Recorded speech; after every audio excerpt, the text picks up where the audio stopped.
students, how are you all? Hope you all are very good.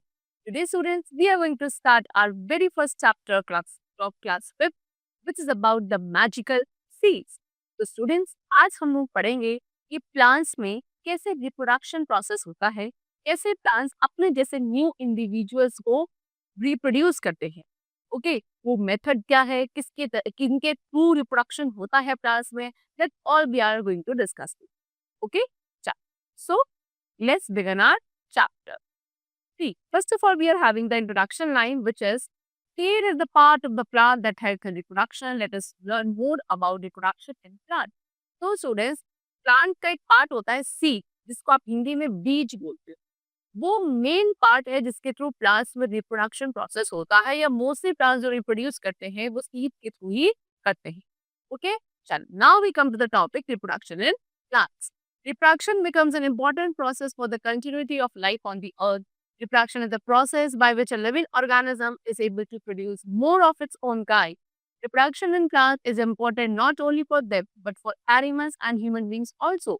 Plants reproduce either through seeds or other plant parts like leaves, roots, stem, etc.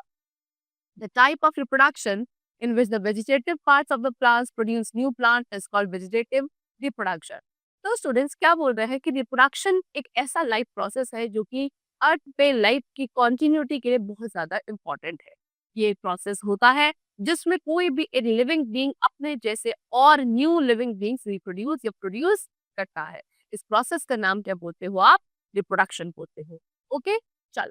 तो reproduction जो है plants में students सिर्फ plant species के ही important नहीं है, बल्कि जो और भी हमारे वहाँ लिविंग क्रिएचर्स होते हैं हमारे अर्थ पे, such as animals, human beings, इनके लिए भी प्लांट्स से प्रोडक्शन बहुत इंपॉर्टेंट है, क्योंकि ये एनिमल्स और ह्यूमन बींग्स प्लांट्स के ऊपर डिपेंडेंट है, आइदर डायरेक्टली और indirectly for their food and other useful requirements. ठीक है, अब प्लांट्स किसके थ्रू रिप्रोड्यूस करता है? सीड्स के थ्रू रिप्रोड्यूस करता है, या फिर बाकी कुछ और भी प्लांट के पार्ट्स होते हैं, जैसे कि आपका स्टेम हो गया, रूट है एंड लीव्स है, इनके थ्रू भी प्लांट्स में रिप्रोडक्शन होता है.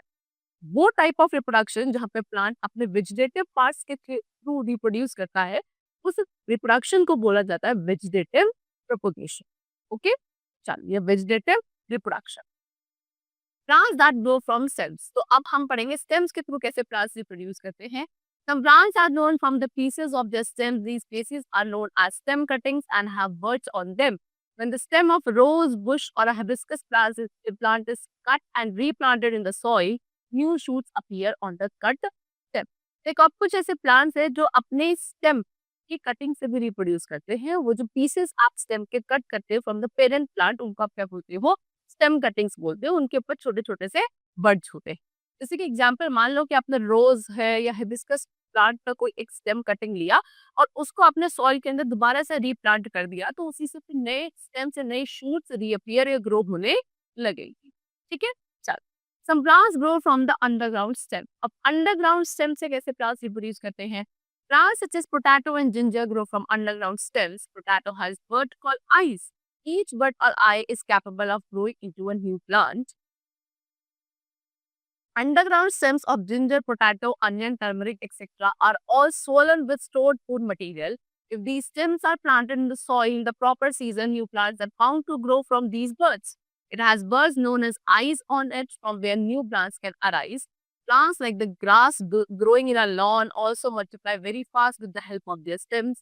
Species of stems are planted at certain distances apart, and within a few days, new branches come out from the buds and roots develop at the nodes. तो क्या कह रहा है बेटा? अंडरग्राउंड स्टेम, यानी कि ऐसी स्टेम्स, वैसे तो स्टेम वाला पार्ट विजुअली प्लांट में ऊपर की तरफ होता है, above the soil, above the ground होता है. लेकिन कुछ ऐसी स्टेम्स है जो अंडरग्राउंड होती है ना, और उनके थ्रू न्यू प्लांट्स अराइज या ग्रो किए जा सकते हैं.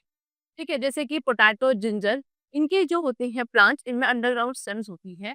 पोटैटो के ऊपर छोटे छोटे बर्ड्स होते हैं जिनको आप आइज बोलते हो. हर एक बर्ड के पास क्या होती है? कैपेबिलिटी होती है जिससे आप एक न्यू प्लांट ग्रो कर सकता है. तो अंडरग्राउंड स्टेम जैसे कि जिंजर, पोटैटो, अनियन, टर्मरिक, ये सभी स्वोलन होती है. स्वोलन क्यों होती है? फूली भी क्यों होती है? क्योंकि इनके अंदर स्टोर्ड फूड मटेरियल होता है. अगर आप इन स्टेम्स को क्या कर देते हो? सॉइल के अंदर पुट करते हो, एक प्रॉपर सीजन में प्रॉपर इनको रिक्वायरमेंट्स जो इनकी होती हैं जर्मिनेट करने के लिए, वो इनको मिलती हैं, तो न्यू ब्रांच इन्हीं बर्ड्स में से क्या करने लगते हैं? ग्रो करने लगते हैं. ओके, फिर उसके अलावा इनके ऊपर बर्ड्स होते हैं जिनको आप आइस बोलते हो, यहीं से न्यू प्लांट्स अराइज करते हैं। ठीक है? प्लांट जैसे कि ग्रास जो हमारे लॉन वगैरह में ग्रो करती है, इनके पास भी कैपेबिलिटी होती है कि ये भी अपने स्टेम्स के थ्रू बहुत ज्यादा मल्टीप्लाई होके न्यू ग्रास ग्रो करती है। फिर कुछ पीसेस होते हैं स्टेम्स के, जिनको आप क्या करते हो, थोड़ा थोड़ा डिस्टेंस पे आपको इनको क्या करना पड़ता है, प्लांट करना पड़ता है ना? और फिर कुछ दिनों बाद इनमें से न्यू ब्रांचेस आने लगती हैं, और न्यू ब्रांचेस आने के बाद ही क्या होता है, इनके बर्ड्स रूट्स वगैरह सब डेवलप होने लगता है, और फिर वहीं से एक न्यू प्लांट ग्रो करने लगता है। इस तरीके से स्टेम के थ्रू आप क्या कर सकते हैं, न्यू प्लांट्स ग्रो कर सकते हैं। Now we come to vegetative propagation by roots. The roots of plant like sweet potato, carrot, radish, etcetera grow to develop into shoots when kept in water for some time. Birds are also present on them when such roots bearing buds are planted in the soil, new plants are produced. क्या कहना है कि कुछ plants की roots भी new plant produce करती है, जैसे कि potato, sweet potato, carrot, radish. ठीक है, इनको क्या करा जाता है कि इनको शूट इनका डेवलप करने के लिए पहले इन्हें कुछ समय तक हम पानी में रखते हैं। पानी में रखने के बाद क्या होता है, इन पे बर्ड्स आने लगती है। फिर ऐसी रोज जिनमें बर्ड्स आने लगते हैं, इनको आप जब रीप्लांट कर देते हो इनटू दी सॉइल, फिर यहीं से क्या हो जाता है, इनका शूट वाला पार्ट ग्रो करने लगता है, न्यू प्लांट्स ग्रो कर जाते हैं। ओके, चलो।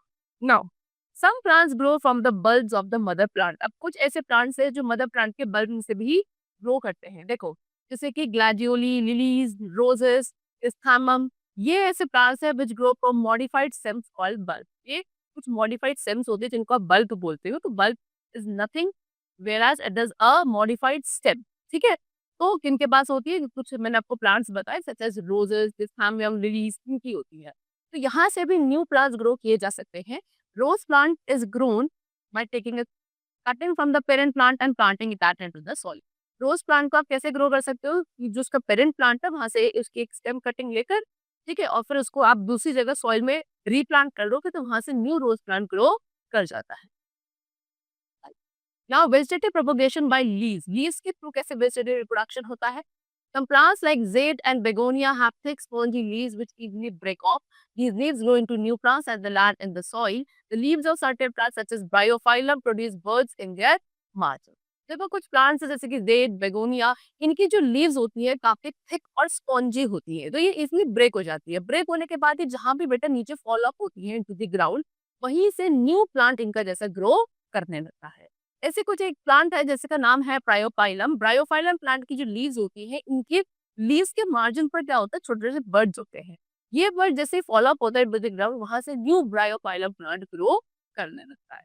ओके, चलो, इस तरीके से लीव्स के थ्रू भी न्यू प्लांट्स ग्रो करते हैं। Now we come to the topic layering. See, layering is another method where the stem of a mother plant is bent and buried in the soil. Roots develop in the buried portion and the new plant is detached from the mother plant. Layering क्या है? Layering एक ऐसा method है जहाँ पे क्या करा जाता है, मदर प्लांट की जो स्टेम होती है उसको ऐसे बेंड करके क्या कर देते हैं, सॉइल में अंदर बरेड कर दिया जाता है। ठीक है, फिर वहीं से जो आपने जो बरेड वाला पोर्शन था, वहीं से रूट्स डेवलप करती है नीचे की तरफ। ओके, और ऊपर की तरफ न्यू प्लांट ग्रो करने लगता है। जैसे ग्रो करेगा वो मदर प्लांट से डिटैच हो जाएगा और आगे फर्दर ग्रो करेगा। Now we come to reproduction from seeds. Seeds के थ्रू कैसे reproduction होता है? As discussed in earlier classes, new plants mostly arise from seed. A seed grows into a seedling when it is sown in the right type of soil and it receives sufficient amount of water, air and warmth. This process by which a seed develops into a seedling is called germination. देखो बच्चों, पहले भी हमने पढ़ा है कि mostly plants जो grow करते हैं, न्यू प्लांट्स, वो सीड्स के थ्रू ही ग्रो करते हैं। क्या किया जाता है, एक सीड को पहले सॉइल में, ठीक है, मॉइस्ट सॉइल, एक अच्छी क्वालिटी की सॉइल में सो कर दिया जाता है। फिर जब उसको प्रॉपर कंडीशंस मिलती है, जो जो उसको रिक्वायर्ड होती है, वो जैसे जैसे मिलेंगी, वो सीड से क्या होगा, एक यंग बेबी प्लांट आएगा जिसको आप सीडलिंग कहते हो, और फिर वो ग्रो करते करते एक न्यू एडल्ट प्लांट में ग्रो कर जाएगा। तो ये जो प्रोसेस होता है जहाँ से एक सीडलिंग चेंज होके या ग्रो करके सीडलिंग बनती है, उस प्रोसेस का नाम होता है germination process. Okay, some fruits have only one seed, some have a few seeds, while other have many seeds. अब देखो, सभी ये सीड्स हैं, ये आती कहाँ से? ये आती फ्रूट्स में से। पहले फ्लावर होता है ना? फ्लावर का बनता है फ्रूट, और फ्रूट के अंदर होती है सीड। कुछ ऐसे फ्रूट्स होते हैं जिनमें सिर्फ एक ही सीड होती है, कुछ ऐसे होते हैं जिनमें थोड़ी ज्यादा होती है, और कुछ ऐसे फ्रूट्स भी होते हैं जिनमें बहुत ज्यादा सीड्स मिलती है। ओके, चलो, now we come to the topic structure of a seed. Seed का स्ट्रक्चर पढ़ते हैं। See, a seed has three part. कौन कौन सा? Seed coat, seed hole, seed leaf. ये थ्री पार्ट्स होते हैं किसी भी सीड के। ठीक है, सबसे पहले है seed coat. All seeds have an outer covering called the seed coat. The seed coat protects the baby plant. You can easily remove the seed coat by rubbing the gram seed between your fingers. देखो हर एक seed के outer बाहर एक outer covering होती है, protective layer होती है जिसको आप सीड कोट बोलते हो।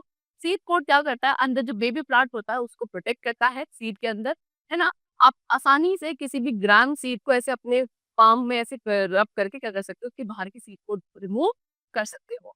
Next we come to seed hole. There is a tiny hole in the seed pod called micropyle through which the seed gets water to germinate.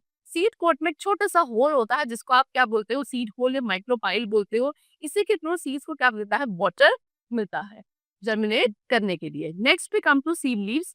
The cotyledons or seed leaves provide the food for the embryo in the initial stages of germination. Plants having a single or one cotyledon are called monocotyledons, while those having two cotyledons are called dicotyledons. अब देखो seed leaf या आप उनको cotyledons भी बोलते हो, ये क्या करते हैं, ये एम्ब्रियो यानी कि जो बेबी प्लांट होता है अंदर उसको फूड प्रोवाइड करते हैं ग्रो करने के लिए। जर्मिनेशन की जो इनिशियल स्टेजेस होती हैं उस टाइम पे प्लांट अपना खुद फूड प्रिपेयर नहीं कर सकता, तो ये जो आपका कॉटिलेडन्स होते हैं यही फूड प्रोवाइड करते हैं सीडलिंग्स को। ठीक है, कुछ ऐसे प्लांट्स होते हैं जिनमें सिंगल सीड लीव होती है या सिंगल कॉटिलेडन होता है, उन प्लांट्स को हम मोनोकॉटिलेडन्स बोलते हैं। और वो प्लांट जिनमें दो सीड्स होती हैं उनको आप डाइकोटिलेडन्स बोलते हो, या बोलो दो कॉटिलेडन्स होते हैं। Next, a seed will produce a baby plant or seedling only if it gets the right amount of water, air, and sunlight. The small plant which grows from a seed is known as seedling. The seedling gets its food from the cotyledons till it forms new green leaves. देखो, एक seed new baby plant तभी grow कर पाएगा जब उसको proper growing conditions मिलेंगी germination stages पे। ठीक है, जो न्यू बेबी प्लांट बनता है एक सीड से उसको आप सीडलिंग बोलते हो, है ना। और जो सीडलिंग को फूड मिलता है वो कहाँ से मिलता है, कॉटिलेडन से ही मिलता है, सीड लीव से ही मिलता है, जब तक उसमें क्या new fresh green leaves produce नहीं हो जाती है। ठीक है, now we come to the topic germination of seeds. देखो, germination is the process by which seed begins to grow into a seedling. During germination, a seed which looks like lifeless and dead starts growing into a sapling when it gets the right amount of moisture and warmth and eventually grows into a plant. Germination क्या है students, एक process है जहाँ पे एक seed क्या grow करके क्या बनता है, सीडलिंग बनता है। इस प्रोसेस का नाम जर्मिनेशन प्रोसेस होता है। जर्मिनेशन के दौरान क्या होता है, पहले तो सीड एक लाइफलेस एकदम डेड पार्टिकल दिखता है, लेकिन जैसे जैसे उसको राइट क्वांटिटी ऑफ मॉइस्चर मिलता है, राइट क्वांटिटी ऑफ न्यूट्रिशन मिलता है, वार्म मिलता है, धीरे धीरे वो लाइफलेस और डेड सीड ग्रो करके एक न्यू प्लांट में कन्वर्ट हो जाता है। इस प्रोसेस को पूरा जर्मिनेशन कहा जाता है। Only healthy seeds can germinate, ये बहुत इंपॉर्टेंट लाइन है। कैसे, देखो, not all seeds grow into plants. Seeds which are young, light, and not healthy, they cannot germinate.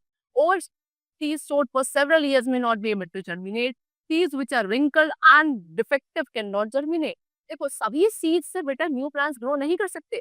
क्यों नहीं कर सकते, देखो, ऐसी सीड जो काफी यंग है, लाइट है, हेल्दी नहीं है, उनसे क्या नहीं हो सकता, न्यू प्लांट्स जर्मिनेट नहीं करेंगे। ऐसी पुरानी सीड जो बहुत सालों से कभी रखी हुई है आपके पास, उससे न्यू प्लांट जर्मिनेट नहीं कर सकते। ओके, जो रिंकल्ड है, डिफेक्टिव है, ऐसी सीड्स से भी न्यू प्लांट ग्रो नहीं करेंगे।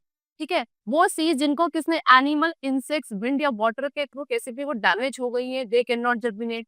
ओके, चलो, some do not receive appropriate conditions of growth. कुछ को ऐसे सीड्स होती हैं जो हेल्दी तो है लेकिन उनको एप्रोप्रिएट कंडीशंस नहीं मिलती है ग्रोथ के लिए, तो वो भी जर्मिनेट नहीं कर पाती। ओके, तो only seed that have life and are healthy will be able to germinate. तो वही सीड्स जो हेल्दी है, जिनके पास लाइफ है, वही जर्मिनेट कर पाते हैं, जिनको प्रॉपर क्या कंडीशंस नीड टू जर्मिनेट, वही डेवलप होती है into a new plant. Now stages in the germination of seeds. Seeds के जर्मिनेशन में क्या-क्या स्टेजेस होती हैं वो डिस्कस करते हैं। At the time of germination, a seed must absorb water. As a result of this, it swells up onto the swelling of the seed. The seedling breaks the seed pod and comes out of the seed. It obtained its food firstly from the cotyledons and then from the soil. In the meantime, the tiny shoots grow upward. The seed leaves cotyledons are two in case of bean, neem, tamarind, and pea, and one in case of paddy and maize. The skinny plant with seed leaves is called a seedling. देखो, सबसे पहले जब germination की जो बिल्कुल initial stage होती है, वहाँ पे क्या होता है, पहले आपकी जो सीड होती है वो वाटर एब्जॉर्ब करती है। ठीक है, वाटर एब्जॉर्ब करती है किसके थ्रू, सीड होल के थ्रू। जैसे जैसे वो वाटर एब्जॉर्ब करती है वो स्वेल होने लगती है, यानी कि फूलने लगती है। फूलने के बाद क्या होता है, जो उसका बाहर आउटर प्रोटेक्टिव लेयर थी सीड कोट, वो मॉइस्ट होने के बाद अपने आप ही फॉल ऑफ हो जाती है। ठीक है, फिर क्या होता है, सीडलिंग ब्रेक करके किसको, सीड कोड को ब्रेक करके सीडलिंग बाहर की तरफ निकलने लगती है। ठीक है, फिर उसको पहले वो फूड, उसको इनिशियल स्टेजेस में जो फूड मिलता है सीडलिंग को, वो कॉटिलेडन्स के थ्रू मिलता है, जब तक उसमें अपनी न्यू ग्रीन लीव्स ग्रो नहीं कर जाती हैं। तब तक धीरे धीरे उसमें से थोड़ी थोड़ी शूट वाला जो पार्ट है वो भी ग्रो करने लगता है। कुछ ऐसे प्लांट्स होते हैं जिनमें ये कॉटिलेडन्स या सीड लीव्स दो होती है, जैसे कि आपका बीन, नीम, टैमरिंड, पी, और पैडी एंड मेज जैसे प्लांट्स में इनमें जो कॉटिलेडन्स होते हैं वो सिंगल ही होते हैं। ओके, चलो ये जो छोटा सा प्लांट होता है जिसमें अपनी सीड लीव्स होती हैं, सिंगल भी हो सकती है, दो भी हो सकती है सीड लीव, तो ये छोटा सा plant with just seed leaves is known as seedling. ठीक है, चलो, now the seedling begins to prepare its own food with the appearance of first foliage leaves and the seed leaves begin to wither away. फिर धीरे धीरे seedling क्या करने लगता है, जिसमें से उसमें ग्रीन लीव्स डेवलप होने लगती हैं, उसमें से जो वो कॉटिलेडन्स थे वो ड्राई होके फॉल ऑफ हो जाते हैं, और सब आपकी सीडलिंग खुद अपना फूड प्रिपेयर कर सकती है। ठीक है, now we come to the topic which is conditions necessary for the growth of seedling. अब सीडलिंग की ग्रोथ के लिए क्या क्या कंडीशन जरूरी होती हैं, इनके बारे में पढ़ते हैं। Sunlight, water, oxygen and temperature are essential conditions for seedling. Its growth also depends on many factors, including water, minerals, and nutrients. Seedlings growing in proper sunlight look sturdy and healthy. The leaves are large and green, and the growth of the stem is normal. Seedlings growing in dark are weak and pale. The leaves become yellow, and the stems become long and very thin. क्या कह रहे हैं, sunlight, water, oxygen और temperature ये कुछ essential requirements होती है किसी भी एक सीड की प्रॉपर ग्रोथ के लिए। ओके, इसकी जो ग्रोथ होती है बहुत सारे फैक्टर्स के ऊपर डिपेंडेंट होती है, जैसे कि proper amount of water, minerals और न्यूट्रिएंट्स। ऐसी सीडलिंग्स जिनको प्रॉपर सनलाइट मिल रही होगी वो काफी स्टर्डी होती है, काफी हेल्दी प्लांट्स उसमें से ग्रो कर पाते हैं। ठीक है, उनकी लीव्स लार्ज होती है, काफी बड़ी बड़ी लीव्स होती है, ग्रीन कलर के प्लांट्स होते हैं, और जो स्टेम की ग्रोथ होती है वो भी नॉर्मल होती है। लेकिन वो सीडलिंग जो डार्क में, यानी कि जिनको प्रॉपर सनलाइट नहीं मिल रही है, ऐसे प्लांट्स के साथ क्या होता है, ये काफी वीक प्लांट्स होते हैं। ठीक है, पेल कलर इनका होता है, लीव्स कैसी होती है इनकी, येलो कलर की लीव्स होती हैं, स्टेम्स कैसी होती हैं, काफी लॉन्ग और बहुत ही पतली सी इनकी स्टेम। ठीक है, some seeds require proper light while some germinate better in full light, some germinate in the darkness. Most seeds will perform best with 12 to 16 hours of sunlight each day. कुछ seeds को proper light चाहिए होती है germinate करने के लिए, है ना, कुछ बहुत जितनी अच्छी अमाउंट ऑफ सनलाइट इनको मिलती है उतना प्रॉपरली ये ग्रो कर पाते हैं। ठीक है, वही कुछ ऐसे प्लांट्स होते हैं जो आपके डार्कनेस में जर्मिनेट करते हैं। ठीक है, एक ज्यादातर सीड्स ऐसी होती है जो 12 टू 16 आवर्स की इनको सनलाइट चाहिए ही होती है प्रॉपर ग्रोथ के लिए। Each day, chlorophyll can prepare the plant's food starch only in the presence of sunlight. Seedlings grown in loamy soil show better growth. Mineral salts can be supplied by manures and fertilizer. Chlorophyll जो क्या होता है, chlorophyll किसी भी plant को food prepare करने में help करता है। फूड आपका स्टार्च की फॉर्म में प्रिपेयर होता है इन द प्लांट्स, लेकिन वो क्लोरोफिल भी फूड तभी प्रिपेयर कर पाएगा जब उसे प्रॉपर अमाउंट ऑफ सनलाइट मिलती है। वो सीडलिंग जिनको आप लोमी सॉइल में ग्रो करते हो वो ज्यादा अच्छी ग्रो करती हैं। आपको मिनरल्स वगैरह अगर आपकी सॉइल में नहीं है तो आप उन्हें मैन्योर या फर्टिलाइजर्स के थ्रू ऐड कर सकते हो और एक अच्छे प्लांट ग्रो कर सकते हो। Now we come to the topic which is dispersion of seeds. Seeds का डिस्पर्शन क्या होता है? Plants cannot move from where they grow, they are fixed to the soil. Then how is it that we see the same kind of plants in many different places? Most of them are not cultivated plants but wild ones. How do the seeds of these plants spread around? देखो, plants खुद तो अपनी जगह से move नहीं कर सकते हैं, है ना, लेकिन फिर भी आपको same kind of plant different जगह पे दिखेंगे। ज्यादातर प्लांट्स आपके वाइल्ड प्लांट्स होते हैं, इनको कोई ग्रो तो करता नहीं है, कल्टीवेट तो करता नहीं है, तो फिर ये कैसे आपको डिफरेंट एरियाज में देखने को मिलते हैं? ठीक है, the movement or transportation of seeds away from the parent plant is called seed dispersal. The process of dispersal is carried out by agents like wind, water, animals and explosion. तो अब ये जो मूवमेंट होता है किसका, seeds के transportation का from their parent plant to the other area, इस प्रोसेस का नाम होता है व्हाट, डिस्पर्जल ऑफ सीड या फिर सीड डिस्पर्जल। अब ये सीड्स अपने पेरेंट प्लांट से कैसे दूर जाके स्प्रेड आउट होती है, कैसे डिस्पर्स होती है, उसके लिए हमारे पास कुछ डिस्पर्सिंग एजेंट्स होते हैं such as wind, water, animals and explosion. ठीक है, चलो, सो एजेंट्स ऑफ डिस्पर्जन अब हम लोग डिस्कस करेंगे। सबसे पहला विंड के थ्रू कैसे डिस्पर्जन होता है। देखो, कुछ ऐसे प्लांट्स होते हैं जैसे कि कॉटन, साइकमो, डेंडेलियन, इनकी जो सीड्स होती है they are very light and have either wings और hair on them. These features enable them to be easily carried away by wind. Cotton seeds have fluff around them. Sycamore seeds have wings that are carried by wind. Mother seeds have a tuft of hair that act like a parachute.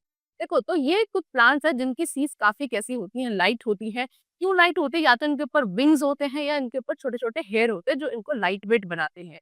तो जैसे ही हवा बहुत तेजी से चलती है, इनकी seeds अपने मदर प्लांट से डिटैच होकर कहीं दूसरी जगह जाके गिर जाती है and और वहीं जाके एक न्यू प्लांट ग्रो करने लगता है। जैसे कि कॉटन सीड्स में फ्लप होता है, साइकोमोर के सीड्स में विंग्स होते हैं, मदर सीड्स पे क्या होता है, टफ्ट होता है हेयर का, है ना? ये क्या करता है, इनको लाइट वेट बनाता है जो विंड से इजीली कैरी अवे हो पाते। तो इस तरीके से विंड्स के थ्रू इनका डिस्पर्जल हो जाता है। Next we come to dispersal by water. Water के थ्रू कैसे डिस्पर्जल होता है? The seeds of fruits of plant growing near or in water are either spongy or fibrous. This enable them to float on water. For example, the fruit of coconut has a fibrous husk which keep it floating in water. क्या बोल रहे हैं? कुछ ऐसे आपके fruit plants के fruits होते हैं जिनकी सीड्स क्या होती हैं, वाटर के आसपास होती हैं। और वाटर के आसपास जितने भी प्लांट्स की सीड्स होती हैं वो कैसी होती हैं, या तो स्पॉन्जी होती हैं या फाइब्रस होती है, जिसके हेल्प से ये आसानी से वाटर के ऊपर फ्लोट कर पाती हैं। तो क्या होता है, जब पानी का तेज बहाव होता है तो क्योंकि ये स्पॉन्जी या फाइब्रस होती है और ये वाटर के ऊपर फ्लोट कर रही होती है, तो ये मदर प्लांट से दूर हो जाती है by the flow of water. ठीक है?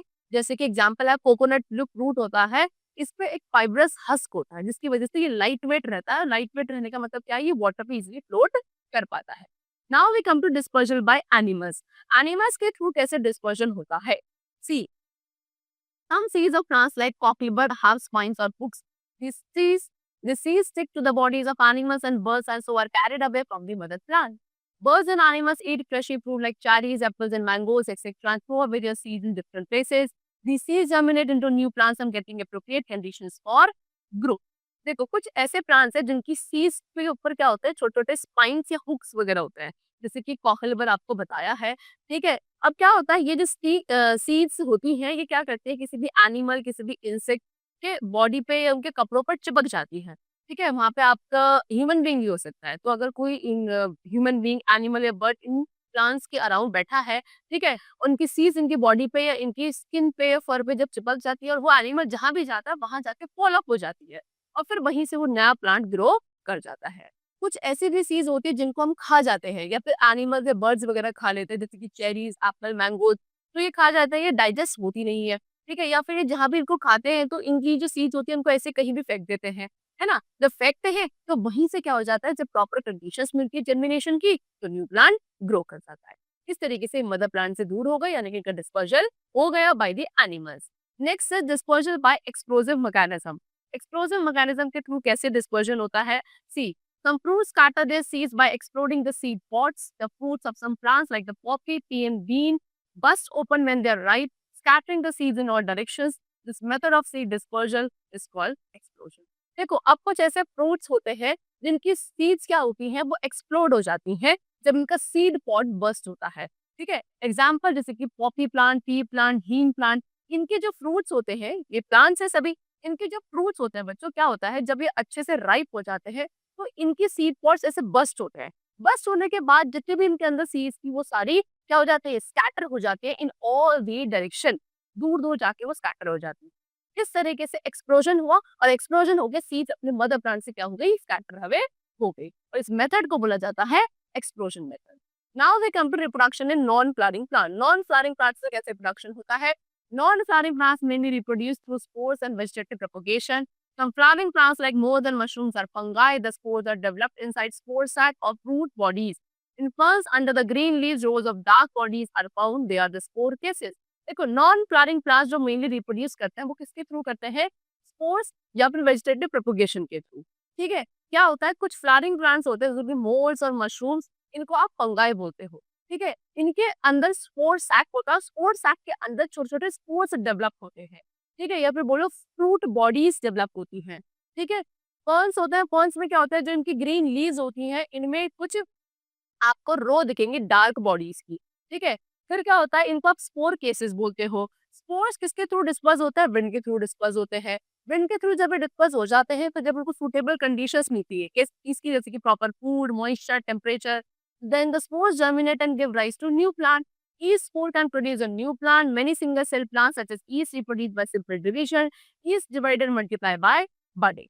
तो जब इन्हें प्रॉपर कंडीशंस मिलती है, जब स्पोर्स डिस्पर्स हो जाते हैं तो फिर यही स्पोर्स आगे जर्मिनेट होकर न्यू प्लांट्स अराइज कर लेते हैं। हर एक स्पोर के पास कैपेबिलिटी होती है कि वो एक न्यू प्लांट रिप्रोड्यूस कर सकता है। बहुत सारे सिंगल सेल प्लांट होते हैं जैसे कि ईस्ट, है ना? ये किसके थ्रू? सिंपल डिवीजन के थ्रू रिप्रोड्यूस करता है। ईस्ट उसके अलावा बडिंग मेथड के थ्रू भी क्या कर सकता है? रिप्रोड्यूस कर सकता है। Now we come to the topic agriculture growing crops. ये क्या होता है? Plants provide food, oxygen, medicine, timber, etc. to us. We grow plants on a large scale so that we can get enough food and other products to fulfill our needs. This practice of growing plants on a large scale for food or other purposes is called agriculture. हमें पता है plants हमको बहुत सारे useful products provide करते हैं along with the food and oxygen. तो हमें क्या करना होता है? हम प्लांट्स को बहुत बड़े स्केल पे भी क्या करते हैं? ग्रो करते हैं सो दैट हमको ये यूजफुल प्रोडक्ट्स एक अच्छी खासी अमाउंट में मिल सके। तो ये जो मेथड होता है, ये जो प्रोसेस होता है जहाँ पे आप प्लांट्स को एक लार्ज स्केल पे ग्रो करते हो फॉर फूड और अदर यूजफुल प्रोडक्ट्स, इसको बोला जाता है एग्रीकल्चर। ठीक है? You must have seen that plants of the same kind are grown in one field. For example, in a particular field you will see only wheat plants or only rice plants. You will never find a field in which all the plants are of different kind. These plants are known as crops. क्या होता है? आपने देखा होगा कि किसी भी एक जगह पे, किसी भी एक फील्ड में जितने भी प्लांट्स आप ग्रो कर रहे हो वो सब सारे सेम होंगे। या तो क्या होगा? एक फील्ड में सारे प्लांट्स राइस के हैं या फिर सारे व्हीट के हैं। ऐसा कभी नहीं हो सकता कि किसी भी एक फील्ड पे आपने डिफरेंट वैरायटी के प्लांट्स आपको वहाँ पे देखने को मिले। ठीक है ना? तो जब आप किसी एक फील्ड पे किसी एक ही क्रॉप को या फिर बोलो किसी एक ही प्लांट को एक लार्ज स्केल पे ग्रो कर रहे हो, तो उसको बोला जाता है क्रॉप प्रोडक्शन। ठीक है? और जो प्लांट्स ग्रो किए जा रहे हैं वो क्या होंगे? आपके क्रॉप्स होंगे of the same kind should be there. ठीक है? चलो, तो स्टूडेंट्स यहाँ पे हमने आज डिस्कस किया प्लांट्स में different methods by which they reproduce and produce more of their own type. So students, that's all for the chapter. The chapter is completed. Hope you all liked it and understood it. Thank you everyone.